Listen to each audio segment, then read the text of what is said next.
1917 November 7 வரலாறு இதுவரை சந்தித்திருக்கும் மிகப்பெரிய புரட்சிகளுள் ஒன்று அதன் உச்சகட்டத்தை தொட்ட தினம் அன்று. நாட்டில் தலைவிரித்தாடிய பசிக்கொடுமையை முடிவுக்கு கொண்டு வர வேண்டும் என்ற வைராக்கியம் ஒரு வரலாற்று நாயகரின் நெஞ்சத்திலும் வயிற்றிலும் தீயாக கொழுந்துவிட்டு எரிந்து கொண்டிருந்தது. அன்றைய தினம் அந்த தீ விஸ்வரூபம் எடுத்து நாட்டின் இடைக்கால ஆட்சியை கவிழ்த்து ஒரு புதிய ஆட்சியை அமைக்க உதவியது. நவம்பர் புரட்சி என்று வரலாறு அழைக்கும் அந்த புரட்சியை சந்தித்த நாடு ரஷ்யா. இந்த நாட்டுக்கு இப்போதைய தேவை யுத்தம் அல்ல, அமைதியும் உணவும் வேலையும் தான். உலகப் போரிலிருந்து ரஷ்யா உடனடியாக விலக வேண்டும்.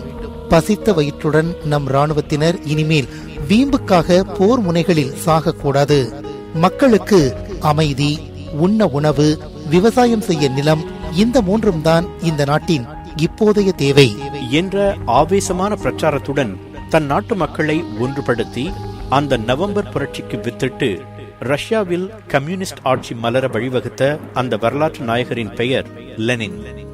கம்யூனிச சித்தாந்தம் கார்ல் மார்க்சின் சிந்தனையில் உதித்த ஒன்று என்றாலும் அந்த சித்தாந்தத்தை வரலாற்றில் முதலில் செயல்படுத்தி காட்டிய புரட்சி வீரர் லெனின் தான்.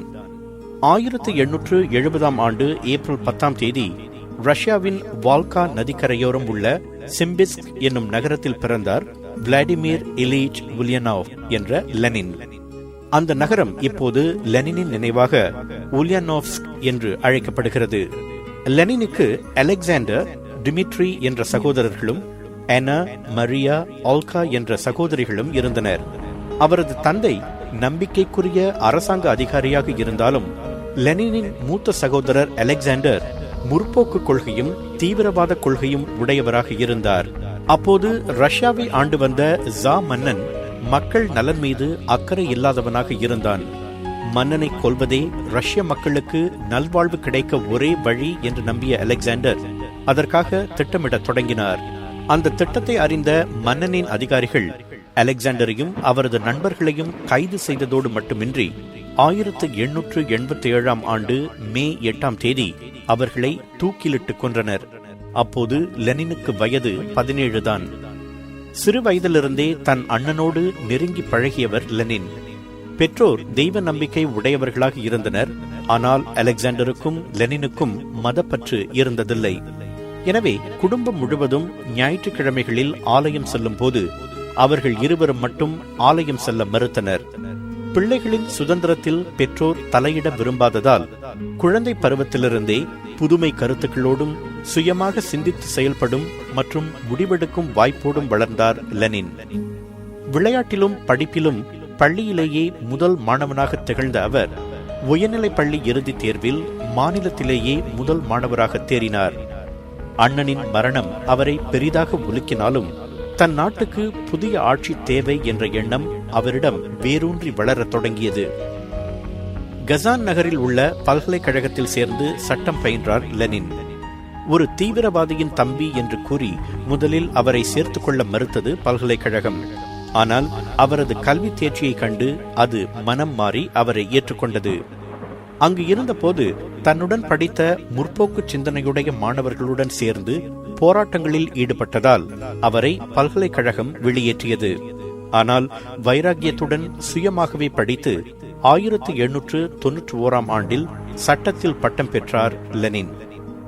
அந்த காலகட்டத்தில்தான் கார்ல் மார்க்சின் புகழ்பெற்ற மூலதனம் என்ற நூலை படிக்கும் வாய்ப்பு அவருக்கு கிடைத்தது. தொழிலாளர்களுக்காக பாடுபட வேண்டும் என்ற உந்துதல் அவருக்கு ஏற்பட்டது. கார்ல் மார்க்சின் கருத்துக்களை அவர் பரப்பத் தொடங்கினார். அதனை அறிந்த ஜா மன்னன் லெனினை கைது செய்து 3 ஆண்டு சிறை தண்டனையுடன் சைபீரியாவுக்கு நாடு கடத்தினான். தண்டனை முடிந்ததும் 1900 ஜெர்மனிக்கு சென்ற லெனின் அங்கிருந்து ஒரு பத்திரிகை நடத்த தொடங்கினார். அடுத்த 17 ஆண்டுகள் அவர் ஐரோப்பாவிலேயே தங்கியிருந்து ஜா மன்னனின் கொடுங்கோன்மை பற்றியும் ரஷ்ய தொழிலாளர்கள் என்ன செய்ய வேண்டும் என்பது பற்றியும் நிறைய எழுதினார். லெனினின் கோபத்துக்கு காரணம் இல்லாமல் இல்லை. ஜா மன்னனின் ஆட்சியில் நிலக்கரி தட்டுப்பாட்டால் தொழிற்சாலைகள் மூடப்பட்டன. ஒரு ரொட்டி துண்டுக்காக மக்கள் ஒருவரை ஒருவர் வெட்டி கொள்ளும் அளவுக்கு உணவு பஞ்சம் கோர தாண்டவமாடியது. மன்னன் தன் மனைவி அலெக்சாண்ட்ராவின் கைப்பாவையாக விளங்கினான். மனைவியோ ரெஸ்புட்டின் என்ற காமுக சாமியாரின் கட்டுப்பாட்டில் இருந்தாள். மன்னனும் ராணியும் மக்கள் நலன் மீது அக்கறை காட்டாததால் தான் மன்னனை கொல்ல திட்டம் தீட்டினார் லெனினின் அண்ணன் அலெக்சாண்டர்.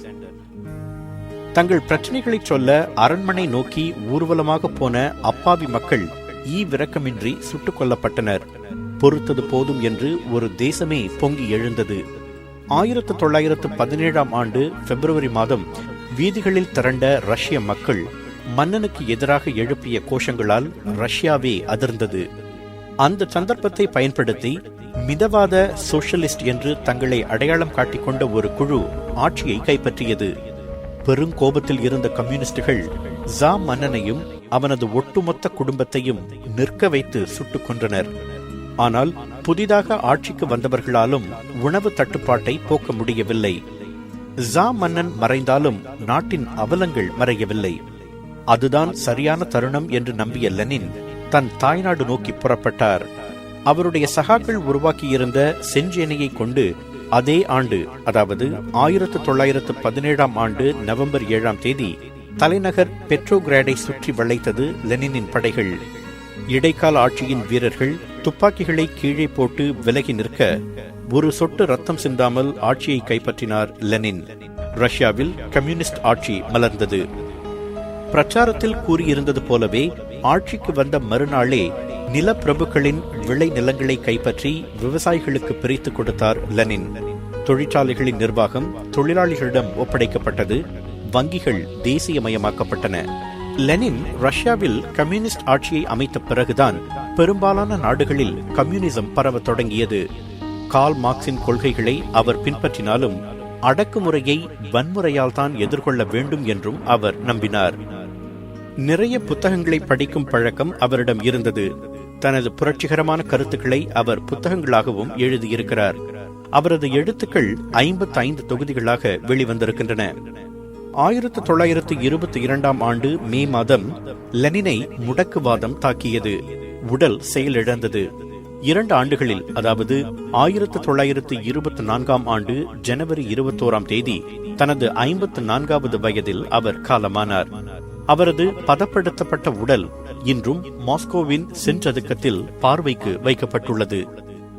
நாட்டில் அடக்குமுறையும் முறையற்ற ஆட்சியும் நடந்தபோது நம்மால் என்ன செய்ய முடியும் என்று மற்றவர்களைப் போல் லெனினும் சும்மா இருந்திருந்தால் அவரால் வரலாற்றில் அவ்வளவு பெரிய தாக்கத்தை ஏற்படுத்தி இருக்க முடியாது.